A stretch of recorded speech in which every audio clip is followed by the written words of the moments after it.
Subscribe कीजिए हमारे channel नूर रज़ा को और बेल आइकन को प्रेस कीजिए जिससे आपको हमारी न्यू वीडियो की नोटिफिकेशन मिलती रहे। लेकिन आज अल्लाह अल्लाह मुसलमानों में तालीम का मेयार कितना गिरता हुआ नजर आ रहा है। मुसलमान होते जा रहे, मुसलमान अनपढ़ होते जा रहे, इल्म के मैदान में पीछे होते जा रहे। बड़ी माजरत के साथ सुनियो, आज लोग कहते हैं मौलाना पढ़ा के मिलना क्या है। हम कहते हैं क्या चाहते हो तुम, आप नौकरी तो मिलती नहीं। नादान, पढ़ना नौकरी के लिए नहीं होता, पढ़ना हुजूर के फरमान पर अमल करने के लिए होता है।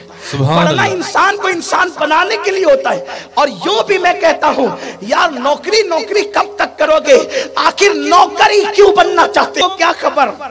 जिनकी खुद की उर्दू ठीक नहीं वो नबी को क्या सिखाएंगे, ये अलग सी बात है। मैं उसकी तरफ भी नहीं जाता। मैं आग लगाते कई 100 रुपए की सिगरेट में, कहते मौलाना गुर्बत है, मुसलमान पढ़ाए कहां से।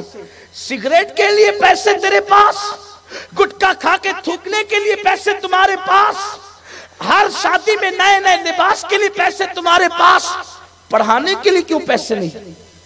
3 टाइम की बजाय 1 टाइम खाओ, अपनी औलाद को पढ़ाओ। अगर औलाद को पढ़ाने में सिर्फ 20 साल आपने कुर्बानी दी, आपकी कई नस्लों की तकदीर संवर सकती है। सुभान। हम क्यों इल्म पे तवज्जो नहीं देते। शेर खुदा मौलाए कायनात अली ये मुर्तजा फरमाते हैं, जो इल्म तुम्हारे माँ बाप ने तुम्हें दिया है उससे बढ़कर इल्म तुम अपनी औलाद को दो। क्योंकि तुम्हारे दौर से फॉरवर्ड दौर अगर किसी का है, बहुत ज्यादा तेज रफ्तार दौर किसी का है, तो वो तुम्हारी औलाद का दौर है। और आप उसको मौलाए कायनात के फरमान को आंखों से देख लो। हमारे बचपने में मोबाइल का नाम लेते अपने को नहीं आता था, और आज 2-2, 3-3 साल के बच्चे मोबाइल चला रहे हैं। पता चला हमारे बच्चों का दौर बोलो तेज है कि नहीं है। मेरे प्यारे आका अलैहिस्सलाम के प्यारे दीवानों, हमारे 2-3 साल की उम्र में हम इंग्लिश नहीं बोल सकते थे, हमारे बच्चे इंग्लिश बोल रहे हैं। उसकी वजह क्या है, दौर बड़ी तेजी से आगे बढ़ रहा है। मुसलमानों तुम पीछे के पीछे रह जा रहे हो। आज तुम्हारी शादियों में लाखों के खर्चे, तुम्हारे फजूल खर्च, तुम्हारे मामलात, इस पे कंट्रोल करो। अपनी दौलत का सही इस्तेमाल करो, दौलत का मिसयूज मत करो, अपनी औलाद को पढ़ाओ। आप जानते हैं जब तक मुसलमान पढ़ता रहा, मुसलमान तरक्की करता रहा। लोग कहते हैं यार पढ़े लिखो की क्या कदर है। हम कहते हैं ऐसे बन जाओ कि तुम्हें नौकरी ढूंढना नहीं पड़े, नौकरियां तुमको ढूंढे।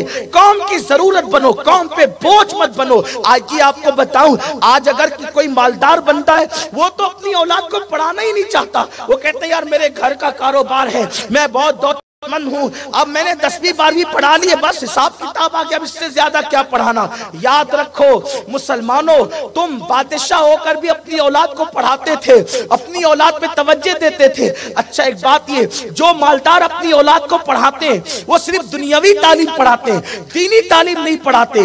डॉक्टर को बिस्मिल्लाह सही पढ़ना नहीं आती, सब डॉक्टर ऐसे नहीं, डॉक्टर लोग बुरा नहीं माने। इंजीनियर लोगों का हाल ये है, खड़े होकर के पेशाब करते, सब ऐसे नहीं है। जिन्होंने दीन नहीं जाना, जिन्होंने दीन नहीं सीखा। मैं चाहता हूं सुन्नी दावत इस्लामी का मकसद है, उलमाए अहले सुन्नत का मकसद है, आपका बच्चा वकील बने, डॉक्टर बने, इंजीनियर बने, टीचर बने, लेकिन मुसलमान पहले बने, पहले इल्म दीन हासिल करे। देखो हमारे बादशाहों ने, जिन्होंने इसी गैर मुनक़सिम हिंदुस्तान पर सदियों हुकूमत की है, सदियों हुकूमत की है, उन लोगों के पास तालीम का मेयार क्या था। आज हम बच्चों को पढ़ाते नहीं। आपने नाम रज़िया सुल्ताना का सुना है, हिंदुस्तान की तारीख पढ़ करके देखें। मौरिख ने कहा तक इंसाफ किया मुझे नहीं पता, मेरी हैसियत नाकिल की है। ये रज़िया सुल्ताना बेटी है सुल्तान शमसुद्दीन अल्तमश की। किसकी बेटी है? सुल्तान शमसुद्दीन अल्तमश की।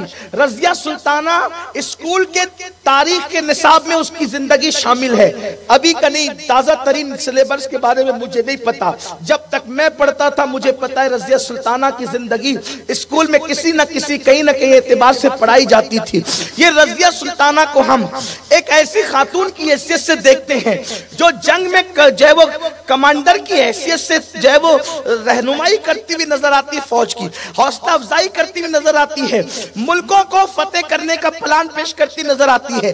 लेकिन रज़िया सुल्ताना की एक इल्मी हैसियत यह भी है कि रज़िया सुल्ताना के दौर में ہندوستان کے بڑے بڑے محققین علم دین کے مسئلے میں جب الجھ جاتے تھے تو پردے کے پیچھے سے دلی کی سرزمین پر جا کر پردے کے پیچھے سے رضیہ سلطانہ سے مسئلہ دریافت کرتے تھے، اور وہ رضیہ سلطانہ وہ مسائل جس کو محققین رات و دن کی کتابوں کی ورق گردانی سے حل نہیں کر سکتے تھے، وہ چلتے پھرتے اس مسئلے کا جواب دے کر کے ام المومنین عائشہ صدیقہ کی یاد کو تازہ کر دیا کرتی تھی۔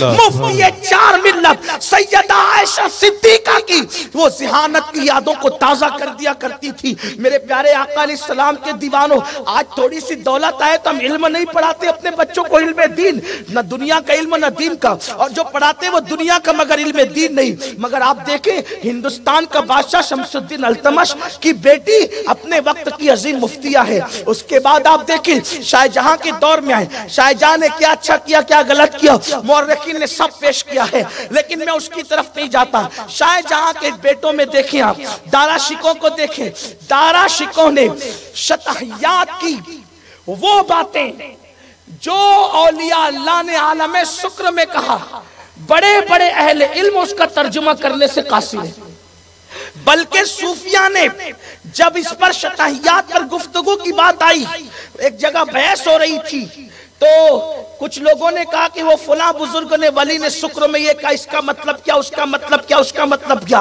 تو کتے بھونک رہے تھے۔ ایک صوفی بزرگ نے کہا یہ کتا کیا کہتا ہے، تو کہا کہ ہمیں نہیں معلوم کیا کہتا ہے۔ تو اس وقت تو صوفی بزرگ نے کہا کہ یار جب کتا اپنی مستی میں کوئی بات کہے تو اس کا مطلب تمہیں نہیں پتا، تو اللہ کا دوست اپنی مستی میں بات کہے تو اس کا مطلب تمہیں کیسے پتا ہو سکتا ہے؟ تم اللہ والوں کی باتیں سمجھنے سمجھانے کی صلاحیت کب سے لے کر کے آئے ہو؟ آپ غور کریں، شطحیات کی باتوں کی ترجمانی کرنا اتنا مشکل تھا، لیکن شہزادہ دارا شکو کو خدا نے وہ علم عطا فرمایا تھا، اس نے اس عنوان پر پوری کتاب لکھی۔ غور کریں، یہ بغیر علم کے نہیں۔ اب دارا شکو کا علمی معیار کیا تھا یا اس کے مائنس پلس معاملات کیا تھے، اس کے یہ یہاں ڈسکس کرنے کی جگہ بھی نہیں ہے، نہ اس کا ٹائم ہے۔ وقت ہوگا تو اس پر بھی گفتگو کی جائے گی کہ وہ کتنا کیا تھا، لیکن بہرحال اس نے کتاب لکھی۔ سلسلہ قادریہ میں وہ وابستہ تھا، شیخ عبدالحق محدث دہلوی سے اس کو بے پناہ عقیدت تھی، اللہ اکبر، اور اس نے اولیاء اللہ کی زندگی پر بھی کتاب لکھی ہے۔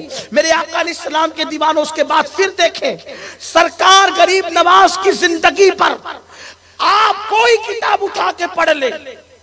میرا چیلنج ہے تاریخ کا ایک چھوٹا سا طالب علم ہونے کی حیثیت سے، میں کوئی علامہ نہیں، میں کوئی بہت علم والا خطیب نہیں، ایک چھوٹا سا طالب علم علماء کی جوتیاں سیدھی کرنے والا، سرکار غریب نواز کی حیات پر آپ کسی بھی مصنف کی کتاب اٹھا کے پڑھ لیں، اس کے حاشیے میں آپ کو مونس الارواح کا حوالہ ضرور ملے گا۔ مونس الارواح کے بغیر کوئی غریب نواز کی سیرت مکمل نظر نہیں آتی۔ یہ مونس الارواح لکھنے والا کون ہے تو پتا چلے گا کہ شاہ جہاں کی بیٹی جہاں آرا بیگم ہے جس نے مونس الارواح لکھی ہے۔ سبحان اللہ، سبحان بڑے اللہ۔ بڑے علامے مونس الارواح کے بغیر غریب نواز کی زندگی اور حیات کو مکمل نہ لکھ سکے۔ آخر وہ جاہل تو نہیں رہی ہوگی، اگرچہ مونس الارواح مختصر ہے لیکن اس وقت وہ ہر کتاب کی زینت ہے، اس کا حوالہ بڑا اہم مانا جاتا ہے۔ جہاں آرا بیگم کا آپ سے میں پوچھنا چاہتا ہوں، یہ علم دین کی رہنمائیاں تھی۔